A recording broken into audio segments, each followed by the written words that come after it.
Ce qu'il faut comprendre, c'est qu'il y a une stratégie en battle.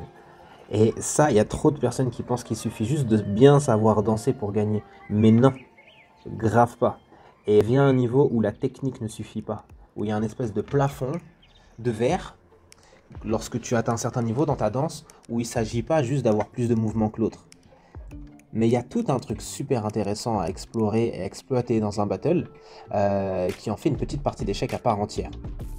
Let's go. Bon, ok, ce battle-là, je l'ai perdu direct. Et c'est d'autant plus intéressant. On est dans les quarts de finale, je tombe contre Cooper, donc un danseur que je kiffe beaucoup, et qui a cette intelligence-là, et on va essayer de comprendre ce qui s'est passé en fait.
Le premier passage, il était bon. J'en faisais deux comme ça, il se passait peut-être des choses.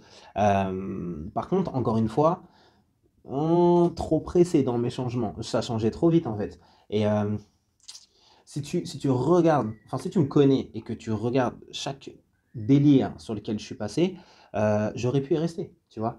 Une fois que j'ai posé le cul au sol, je me suis relevé direct. J'aurais pu y rester, j'aurais pu faire des choses. Ouais. Intéressant en tout cas, intéressant. Moi je dis, faut prendre au sérieux, hein. Parce que quand ça te fait botter les fesses, hein, faut pas pleurer après. Let's go. Regarde là ce qui se passe, regarde ce que va faire Cooper. Cooper, il va se dire, ok, je vais aller là où il n'est pas allé. Donc lui, il a pris la musique à contre-courant et il s'est posé sur une musicalité complètement différente de ce que j'ai fait moi.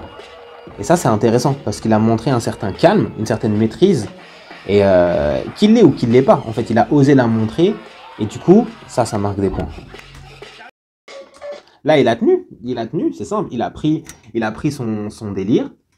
Il l'a gardé. Et du coup, même dans ses entraînements, lui, il bosse comme ça.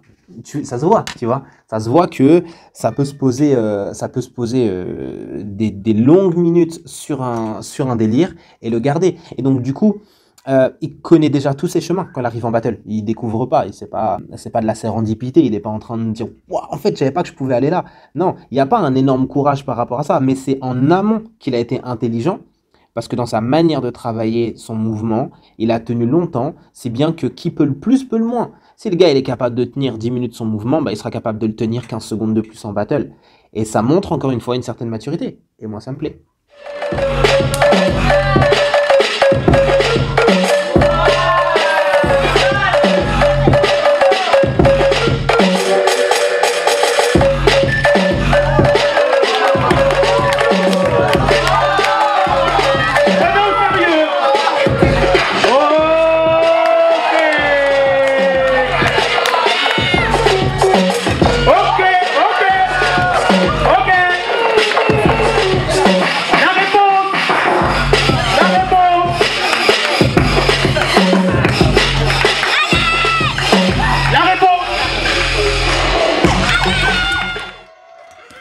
Là, c'est intéressant.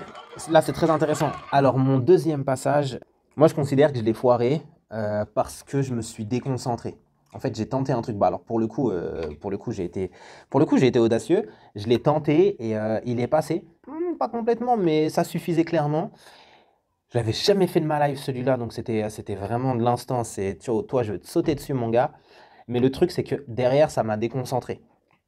Et donc, je suis arrivé sur un passage où j'ai balancé beaucoup trop d'informations et de l'information, comment ça s'appelle, athlétique, tu vois. Mais c'est pas un battle de break, c'est pas un battle de gym, tu vois. Euh, et donc, du coup, j'aurais dû calmer le truc. J'aurais dû calmer le truc, reprendre la musique et y aller différemment. Donc, tu vois, je me suis laissé piéger au jeu parce que ça m'a excité, tu vois. Et j'ai été un peu trop brouillon à mon goût, me connaissant, tu vois. Le public! Le public! Oh, le public! Le public! Allez, allez, allez! Encore, allez! Voilà! Let's go!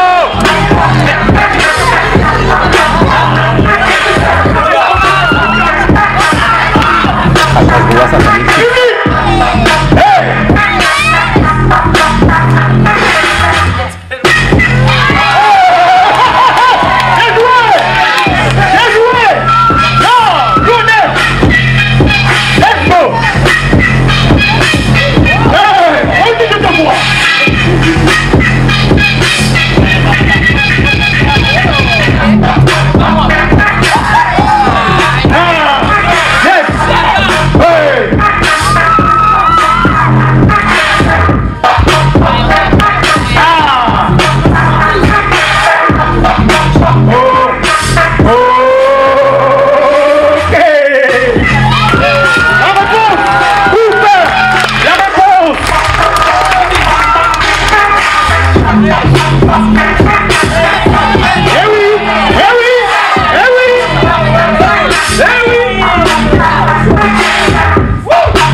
D'accord.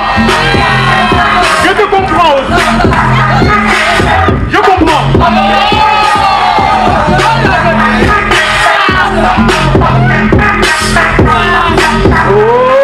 Ok. Hey. Ok. Ok. Ok. Ok. Ok. Ok. Vous aimez trop vous chercher, hein. Bon, il y a 4 leçons qu'on peut retenir de ce battle-là. Peut-être que vous en avez vu d'autres avec votre sensibilité. Ça sera toujours subjectif parce que c'est de la danse, c'est de l'art et c'est pas le même système de points qu'un concours de gymnastique. Mais il y a quand même des choses qui reviennent lorsqu'on voit un bon danseur, lorsqu'on voit un bon passage ou lorsque des fois on sait pas comment expliquer, mais on se dit lui il y a un truc qui manque. Tu vois ce que je veux dire? Alors leçon numéro 1 que je retiendrai pour la prochaine fois, trop d'accro tue l'accro. Le problème avec les accros, c'est que c'est des moments, c'est des choses à caler dans des temps forts. Et moi, je suis très acrobatique comme personne. Et lorsque je me laisse emporter par le truc, je tombe souvent dans le piège de sauter partout, d'être trop actif. Et ce qui est dommage, c'est que ça enlève la surprise. Ça enlève cette espèce de petit truc qui arrive comme une cerise sur le gâteau, comme un pic. Et on me voit venir, en fait. Du coup, ça devient moins impressionnant. Si quelqu'un enchaîne les choses trop élevées, tu vois, il y a un certain moment où tu dois... C'est assez rigolo, hein, j'ai mis du temps à découvrir ça, mais tu dois naturellement te forcer à calmer la sauce pour pouvoir mettre des pics d'énergie, pour pouvoir mettre des cartouches qui vont être reçues dans l'esprit du jury et dans l'esprit du public. Parce que si tu balances trop de cartouches, on appelle ça une mitraillette, et une mitraillette, t'as pas une balle qui se différencie de l'autre. Tu retiens un bruit... Tu vois, tu retiens une continuité, tu t'es fait mitrailler la gueule. Mais lorsque tu as un fusil à pompe, bah, tu as des temps forts. Tu sens que le mec il recharge et que ça fait du bruit et que ça fait des dégâts. Tu vois ce que je veux dire? Je ne sais pas si vous captez un petit peu la nuance, mais en tout cas, moi, c'est ce que je suis en train de travailler. Leçon numéro 2, écoutez avant de foncer.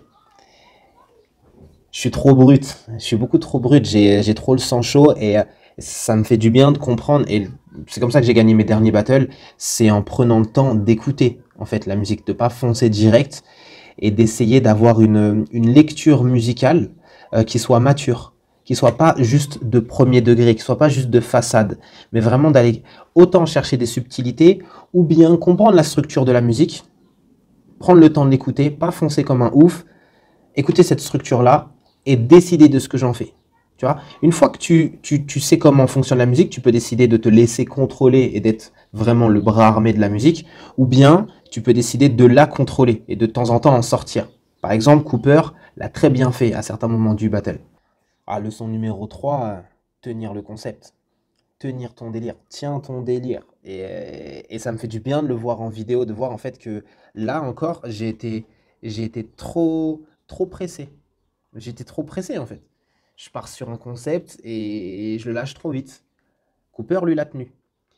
L'a tenu et en fait, ça amène une certaine une preuve de maturité, tu vois. Notamment dans l'œil du jury, il se dit, ok, il a vraiment développé quelque chose, tu vois. Il n'a pas survolé un concept parce que c'était tendance et parce qu'il y en a beaucoup qui le font.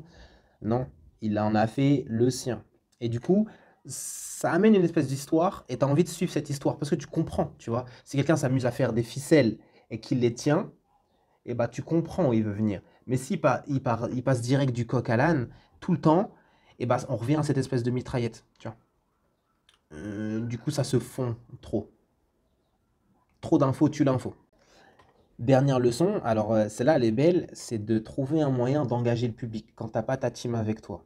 Et ça c'est puissant. Parce que mine de rien, tu peux te croire aussi impartial et objectif que tu veux, et bah ça fonctionne. Quand t'as quelqu'un que tu connais pas qui rentre sur scène et que t'as du monde qui crie derrière, et bah ça fonctionne. Tu, tu aiguises ton regard, tu tends l'oreille, tu dis ah, ok, ce gars-là doit être chaud. Et tout le monde se fait avoir avec ça. Et puis le jury, c'est des gars comme toi, comme moi, hein. C'est des gens qui ont cette expérience-là. Mais en soi, comme il n'y a pas de code et que c'est ta subjectivité et ta sensibilité, ben un jury il se fait avoir de la même manière qu'un danseur ou qu'un public des fois. Et ça, du coup, ça démultiplie l'énergie. Ah oui, quand t'as une personne qui fait un mouvement aussi bête que celui-là. Maintenant, imagine qu'il y ait 10 personnes derrière moi en train de faire la même chose.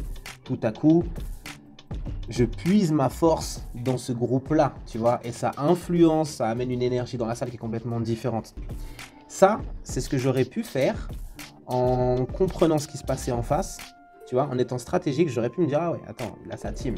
Ok, moi, de faire plus attention au public, de faire plus attention aux gens qui étaient derrière moi sur les côtés et de les engager. Donc, la dernière leçon, c'était d'engager le public, de trouver toujours un moyen d'inclure le public et de le mettre dans ta team. Parce que plus tu le mets dans ta team, plus ça crée une énergie, plus le public fait du bruit et plus ça influence le jury. Si tout le monde fait ça, tu remarqueras que le jury a tendance à se laisser aller. Bah oui, on est des danseurs, on kiffe la vibe, on kiffe la musique. Et ça marche. Donc tu vois, ce petit pack Café Cooper là, bah un truc aussi bête que ça, aussi facile que ça, et bah c'était ce qu'il fallait faire à ce moment-là. Et là, il a été malin. J'ai un pote qui est très très fort et qui à son premier battle à Paris m'a téléphoné après et m'a dit Raph, et je comprends pas, je me suis fait éclater. Et quand je te dis que le gars j'étais plus fort que lui, j'étais plus fort que lui et je me suis fait éclater. Et en fait, il venait de comprendre qu'il y a il y a un paradigme dans le monde des battles. Tu danses pas en battle comme quand tu danses quand tu es en jam ou quand tu es en train d'échanger avec un pote ou quand tu es à l'entraînement. C'est pas la même énergie, c'est pas la même intention, c'est pas les mêmes c'est pas la même provocation, tu vois. Tu regardes pas au même endroit, tu vois, il y a plein de choses qui se passent. Et il y a deux types de personnes. Tu as ceux qui ont une stratégie, tu as ceux qui n'ont pas de stratégie. Ceux qui n'ont pas de stratégie vont devoir redoubler d'efforts pour être vraiment plus fort que la personne d'en face et mettre que des chaos techniques pour être sûr de passer tout le temps. Si tu es en train d'évoluer et que tu as un niveau qui est grandissant, bah, tu vas, comme tout le monde en fait, tu vas gagner et tu vas perdre plus de fois. Mais en t'amusant à comprendre comment fonctionne la psychologie du public, du mec en face de toi et du jury, eh bien, du coup, tu as cette connaissance qui te permet de mettre des cartouches en plus dans ta poche et de te distinguer. Parce qu'il s'agit de ça, en fait. Il s'agit de ça. Il s'agit de se distinguer et de sortir du lot. Donc voilà, pour finir, je dirais que c'est pas seulement une question d'être le meilleur, c'est une question d'être intelligent aussi. Parce que le hip-hop, c'est quoi? C'est du mouvement intelligent. Cooper, là, dans ce battle-là, nous a montré ce que c'était que du mouvement intelligent, donc je le félicite. Et moi, ça me permet d'avoir plein d'outils pour me dire, ah ok, ça, je l'avais peut-être en tête, mais maintenant, je vais mieux l'intégrer grâce à ce feedback-là qu'on a fait ensemble. Et je vais pouvoir, dans mes entraînements, me préparer à ce type de situation-là et revenir plus fort avec une proposition qui va casser des gueules pour les prochains battles. Voilà les gars, à la prochaine et abonnez-vous. Abonnez-vous, tout simplement. Qu'est-ce que je dois vous dire d'autre? T'as kiffé, tu t'abonnes. Qu'est-ce que tu veux? Allez, ciao!